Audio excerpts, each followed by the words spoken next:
World War III. You're gambling with World War III. And what you're doing is very disrespectful to the country, this country. उबल पड़ा Donald Trump साहब भी उबल पड़े, बिल्कुल गुस्सा फूट गया उसका।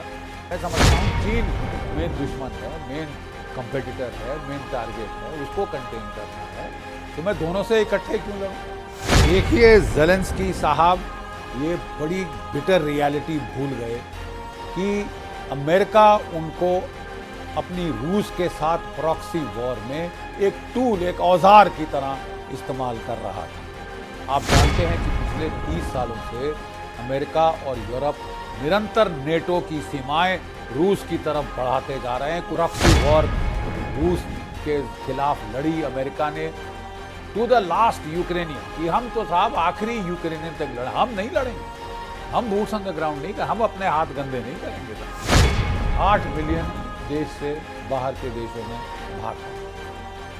2 लाख यूक्रेनियन फौजी मोर्चे छोड़ के भाग गए, डिजर्टेड, क्योंकि उनकी बस हो रही है साहब। यह है कि यूक्रेन जो है वो बड़ी बुरी स्थिति में आ गया, बहुत ही बुरी स्थिति। जो बाइडेन साहब की पॉलिसी थी वो चलती रहेगी। किस बुनियाद पर यह फैसला किया गया, ये डिटर्मिनेशन की गई, मुझे नहीं समझ आ रहा। इसकी साहब को उकसाया, अबे तू चढ़ जा इसके ऊपर, तू तो वॉर हीरो है, तेरे को तो बाइडेन साहब, चाचा बाइडेन वॉर हीरो दुनिया का बना कर गए हैं। ज़ेलेंस्की साहब की हाई ऑक्टेन झड़प जो पिछले फ्राइडे को व्हाइट हाउस में हुई, दुनिया के लिए वो एक अनप्रेसिडेंटेड तमाशा बनकर आई है। एक तमाशा जो कि पहले देखा नहीं गया, खासकर पोस्ट वॉर डिप्लोमेसी जो हुई है उसके एनल्स में ये वाकई अनप्रेसिडेंटेड है। बट ये होने वाला था। जो भी डेवलपमेंट्स को फॉलो कर रहे हैं, this was bound to happen. मैं आपको समझाता हूं।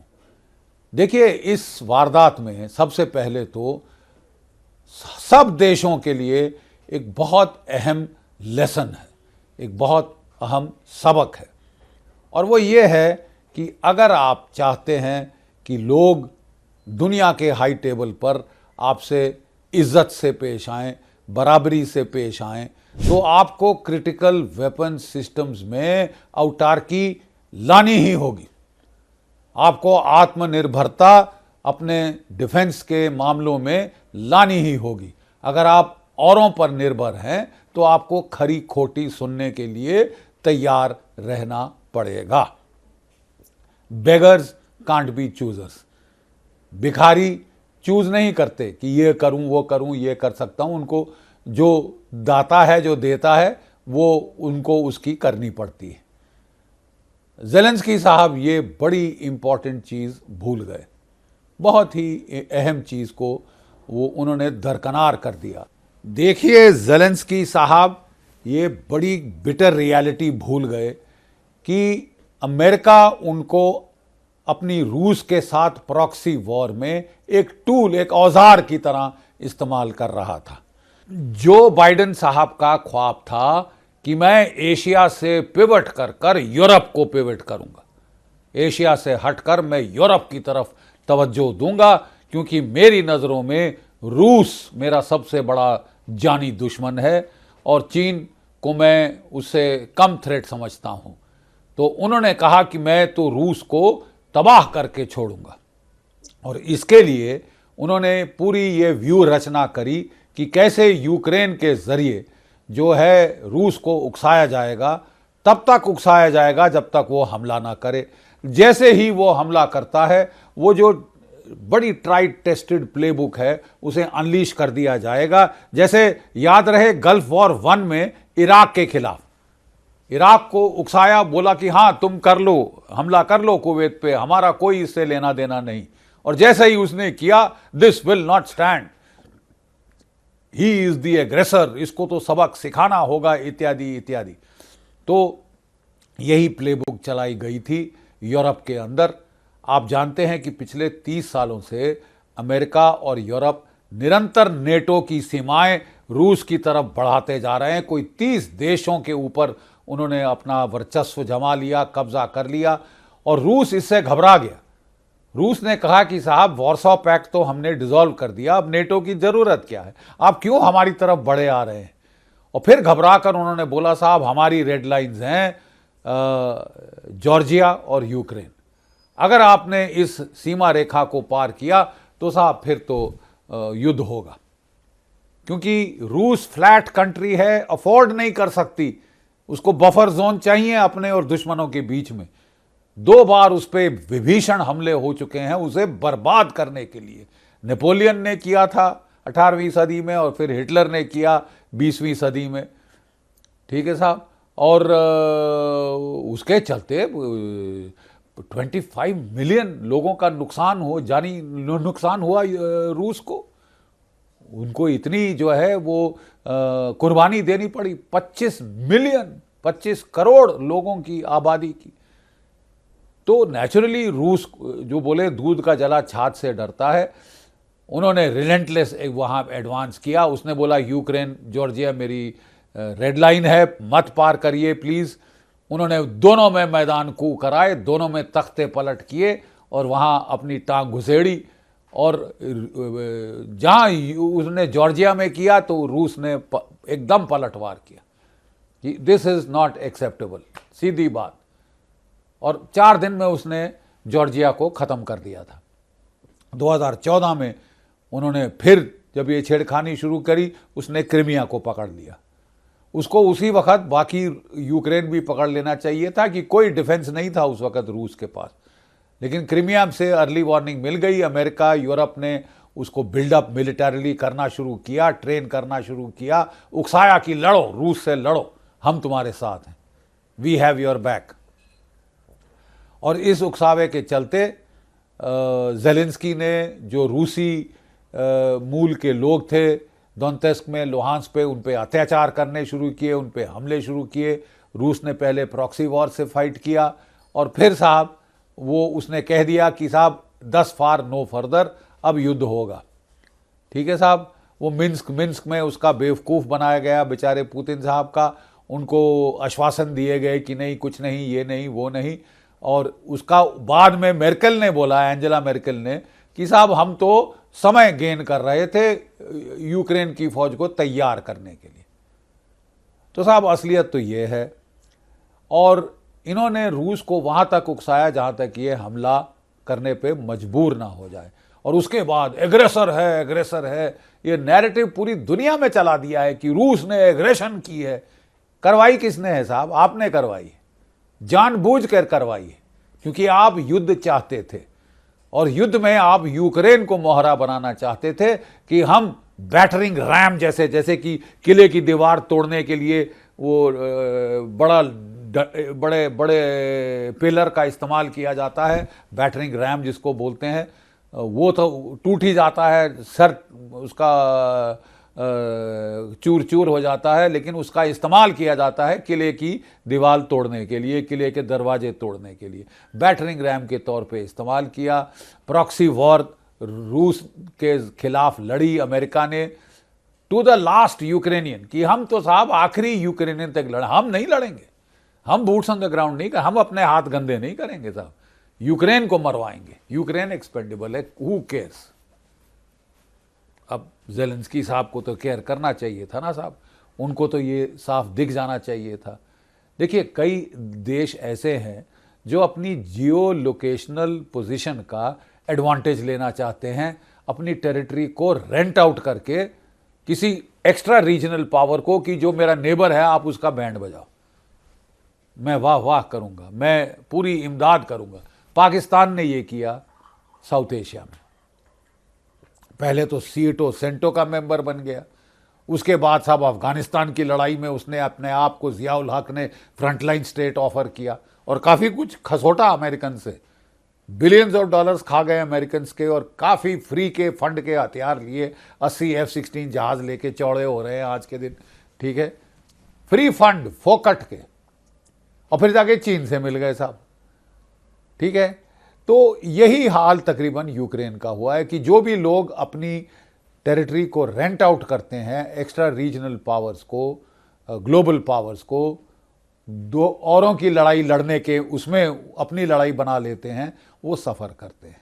अनफॉर्चुनेटली यूक्रेन के साथ भी ये हुआ है। वो बहुत बहादुर लोग हैं, मैं उनकी बहादुरी की दाद देता हूँ, लेकिन उनका नाजायज़ फ़ायदा उठाया गया है।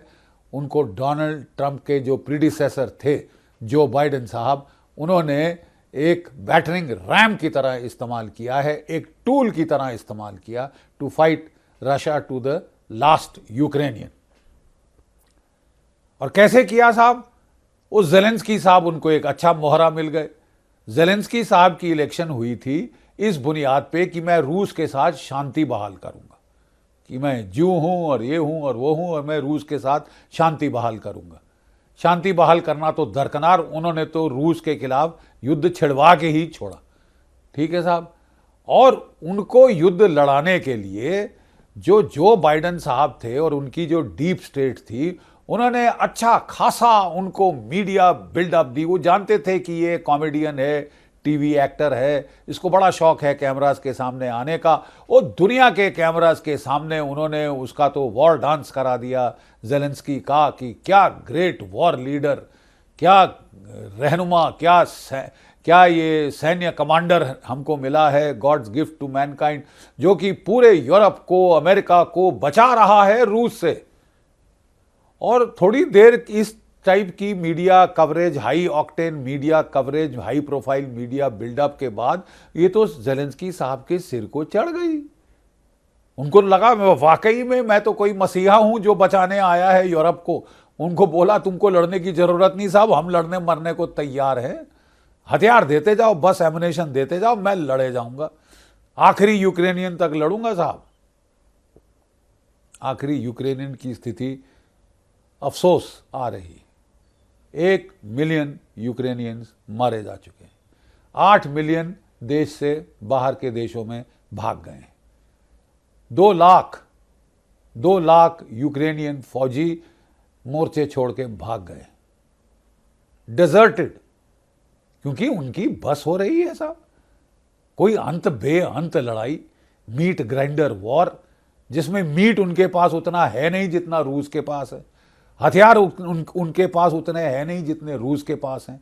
और इनको तो एक एक तोप का गोला अमेरिका या यूरोप से मिल रहा है, रशिया सब कुछ अपने घर में बना रहा है और ताबड़तोड़ इनके इस्तेमाल कर रहा है। अब वो लड़ाई जीत रहा है।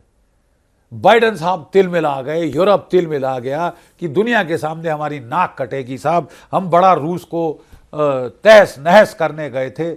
और प्लान क्या था कि रूस को उकसाओ लड़ने के लिए, जब वो लड़े लगाओ इकोनॉमिक सैंक्शंस और रूस की इकोनॉमी को तबाह कर दो, जैसे कि 1990 में सोवियत संघ की इकोनॉमी को तबाह कर दिया गया था और कोलैप्स हो गया था सोवियत संघ। तो वो इसको रिपीट करना चाहते थे बाइडेन साहब, कि जो रेगन ने किया था अपने कार्यकाल में, कि मैं तो रूस को तबाह कर छोड़ूंगा साहब, खत्म, सर्वनाश।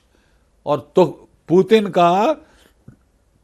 का मैं तख्ता पलट करूंगा साहब। ये सब सपने सुहाने रह गए लड़कपन के। नतीजा ये है कि आज रूस की इकोनॉमी 3 साल के युद्ध के बाद लड़ाई के पहले से ज़्यादा ताकतवर हो रही। दूसरी बात यह है साहब कि जो रूस की फ़ौजें हैं वो अब बगैर मोबिलाइजेशन के उन्होंने वॉलंटियर्स मांगे हैं और अपने देश के बचाव के लिए रूसी जवान, नौजवान लाखों में वॉलंटियर किए। तो कोई रूस को तकलीफ नहीं हुई है। वो कहते हैं साहब हम लड़ने को तैयार हैं, जितना तक लड़ने का शौक है हम शौक पूरा कर देंगे। इसलिए जब डोनाल्ड ट्रंप ने पहले ऑफ रैंप दिया था पुतिन साहब को, इस उम्मीद में कि साहब CIA ने कहा था साहब ये तो ख़त्म हो गए हैं, खलास हो गया है, रूस मरने गिरने की कगार पे है, आप इनको एक मौका देंगे कि हाँ, और वो दौड़ के एक्सेप्ट करेगा सीज फायर। कख नहीं हुआ, क्योंकि रॉन्ग प्रेमाइस था, CIA की रॉन्ग असेसमेंट थी। खैर बहरहाल बात यह है कि यूक्रेन जो है वो बड़ी बुरी स्थिति में आ गया, बहुत ही बुरी स्थिति में आ गया। सीधी बात यह है साहब कि यूक्रेन और यूरोप भांप नहीं सके हैं कि वॉशिंगटन में कैसे काया पलट हो गई। पूरी सिचुएशन मतलब काया पलट हो गई है साहब। एक पैराडाइम शिफ्ट आ गया है वॉशिंगटन के अंदर।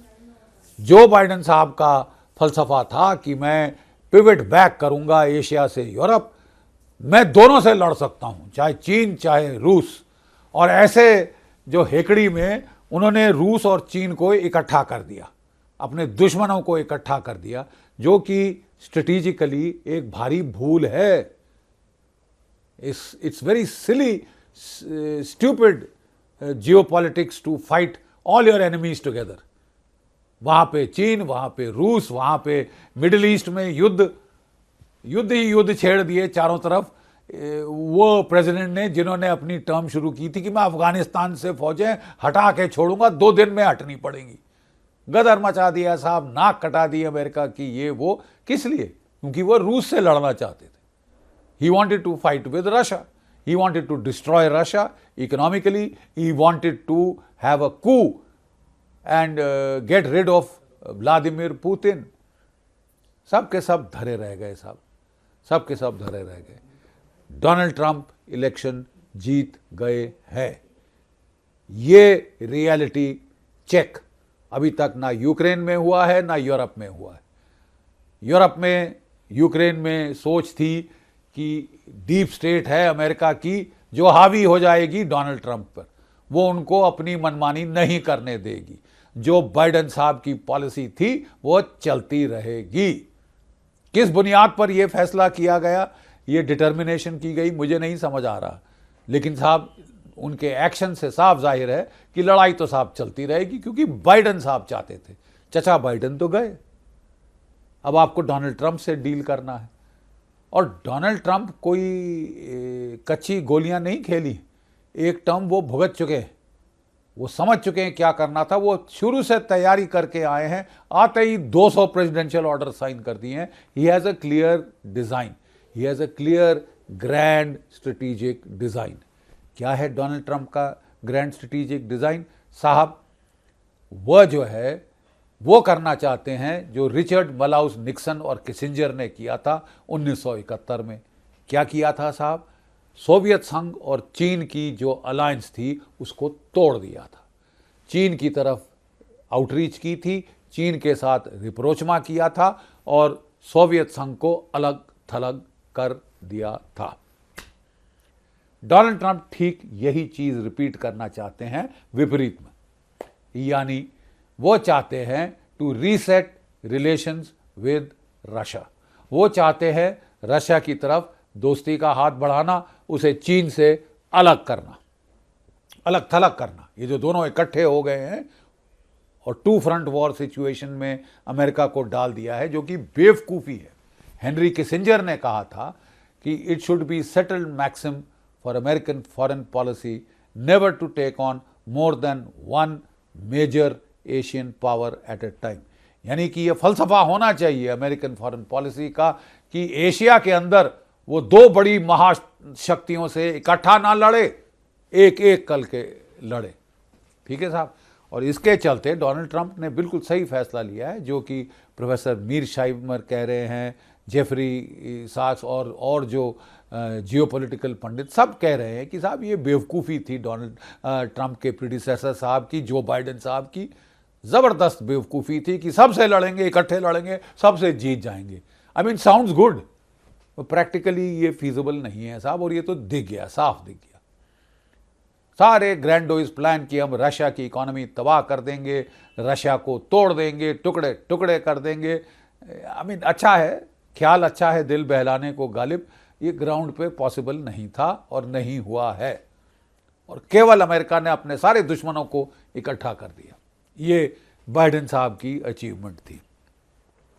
डोनाल्ड ट्रंप साहब एक ग्रैंड स्ट्रेटेजिक डिज़ाइन के साथ आए हैं, outreach to Russia, split the Russia China camp, और gain time to restructure, rebuild United States of America, rebuild the economy, rebuild the military, tackle the deep state, get food on the table, give people cheap housing. इसके लिए समय चाहिए, इसके लिए शांति चाहिए। और Donald Trump clear थे कि साहब मैं अपना कार्यकाल शांति के ऑनसेट के साथ शुरू करना चाहता हूं। I want global piece. और इसके चलते उन्होंने मिडिल ईस्ट का युद्ध बंद करा दिया। इसके चलते उन्होंने अब जो है रशिया यूक्रेन युद्ध को रोकने की भरपूर कोशिश की है। 90 मिनट उन्होंने बातचीत करी पुतिन से, और फिर उनकी जो टीम है, पूरी national security team Saudi Arabia में जाके मिली वह रशियंस के साथ, Russian foreign minister, Russian national security के बंदे, और यहाँ पे वांस साहब, यहाँ पे उनके जो national security adviser Mike Waltz, उनके जो secretary of state Marco Rubio इत्यादि रशियन एक्सपर्ट्स, ये सब वहाँ पे लंबी चौड़ी बातचीत हुई है। ये फैसला किया गया है कि दोनों के रिश्ते जो तोड़ दिए गए थे, डिप्लोमेटिक रिलेशंस, उनको रीसेट किया जाए, डिप्लोमेसी को रिवाइव किया जाए। ठीक है साहब। प्रॉब्लम यह है कि ये बात चुभ गई यूरोप के देशों को कि हमें ट्रंप साहब ने कैसे दरकिनार किया इन टॉक से, हम भी उसका हिस्सा होने चाहिए थे। अरे साहब, किस बुनियाद पे? वो मध्यस्थता करने की कोशिश कर रहे हैं डोनाल्ड ट्रंप यूक्रेन और रूस के बीच। वो 32 लोगों को लेकर मध्यस्थता करेंगे क्या? 32 और देशों की? वहाँ जो चिल्ल कांव होती रहती है आपस में, चैं चैं पैं पैं, कोई एक पेज पे आ नहीं सकता। तो नेचुरली उन्होंने कहा कि बाद में आपको इन्वॉल्व करेंगे, अभी कोई ज़रूरत नहीं है। तिल मिला गए यूरोप के लोग साहब, तिल मिला गए, ये हमारी तौहीन है। और क्या किया उन्होंने ज़ेलेंस्की साहब को उकसाया, अबे तू चढ़ जा इसके ऊपर, तू तो वॉर हीरो है, तेरे को तो बाइडन साहब, चचा बाइडन वॉर हीरो दुनिया का बना कर गए हैं। You are fighting on behalf of Europe, on behalf of America. और जाके उसने बोल भी दिया, शरीफ आदमी ने, डोनाल्ड ट्रंप को, मत समझो आपके और रूस के बीच में एक समुद्र है, देर नहीं लगेगी उसको यहां आते। धमका गया और उबल पड़ा, डोनाल्ड ट्रंप साहब भी उबल पड़े, बिल्कुल गुस्सा फूट गया उसका। अरे ये मुंह मसूर की दाल, तू तो हमारा वसाल है, तू तो हमारा इंस्ट्रूमेंट है प्रॉक्सी वॉर का, था जो बाइडन का। मेरे को नहीं लड़नी ये फालतू लड़ाई, ये जो बाइडन की लड़ाई थी, मैं क्यों लड़ता रहूं? मेरा अपना ग्रैंड स्ट्रेटेजिक विजन है। मैं समझता हूं चीन मेन दुश्मन है, मेन कंपेटिटर है, मेन टारगेट है, उसको कंटेन करना है। तो मैं दोनों से इकट्ठे क्यों लड़ूं? बेवकूफ़ी की हद है बेवकूफ़ी की। तो उनके तो बिल्कुल प्लान्स क्लियर थे। तो ये जो यूरोप के देश थे, उन्होंने लगता है कि पट्टी पढ़ाई खूब ज़ेलेंस्की को कि तू लड़ जा शेर, तू तो बहुत बहादुर है, दुनिया तेरा गुणगान करते नहीं थकती, जय जयकार तेरी हर जगह हो रही है। क्योंकि वेस्टर्न मीडिया ने इतनी हाई प्रोफाइल मीडिया प्रोफाइल दी थी ज़ेलेंस्की को, ताकि वो बेवकूफ़ों की तरह लड़ता रहे, मराता रहे अपने लोग। प्लान था to fight to the last Ukrainian. उसके लिए एक मोहरा चाहिए जो यूक्रेन को लड़ाता रहे, कोई परवाह ना करे कितने मर रहे हैं। उन्होंने साहब देखिए, वहां पे आपको समझना चाहिए कि हुआ क्या। वर्ल्ड वॉर 2 के दौरान जर्मनी ने इन्वेड किया था रशिया को। उन्होंने यूक्रेन में रशिया को कमज़ोर करने के लिए एक जो है उनके रेनार्ड गेलन थे, आबवेयर के इंटेलिजेंस चीफ। ठीक है साहब, उन्होंने यूक्रेन में बाशिंदे खड़े किए थे, नाज़ी बनाया था उनको, और कहा था कि रूस से लड़ जाओ। अल्ट्रा नेशनलिस्ट, तुम रूसी नहीं हो, तुम यूक्रेनियन हो, तुम अलग हो, तुम नेशनल सोशलिस्ट बनो, तुम अल्ट्रा नेशनलिस्ट बनो और लड़ो रूस के साथ। वर्ल्ड वॉर 2 जब ख़त्म हुई और रूस ने परास्त कर दिया जर्मनी को, टोटली रगड़ दिया, मॉस्को से एडवांस करते बर्लिन पहुंच गए, उनकी राजधानी पे कब्जा कर लिया। तो साहब उसके बाद जो CIA थी वो रेनार्ड गेलन से मिली और उसके सारे जो एसेट्स थे यूक्रेन में वो अपनी तरफ ले लिए, हम इनका इस्तेमाल करेंगे। और ठीक यही किया साहब। उन्होंने यूक्रेन में नेशनलिज्म भड़काई, जो वहाँ की इलेक्टेड सरकार थी मैदान कूच किया। और रूस कह रहा था कि साहब मत करो मत करो मत करो साहब, हमने आपको कुछ नहीं किया है, आप क्यों हम पे चढ़े आ रहे हैं, दबाने की कोशिश कर रहे हैं। उन्होंने किया और फिर युद्ध हुआ साहब। बाकी कहानी तो आप सब जानते हैं और हम भी जानते हैं।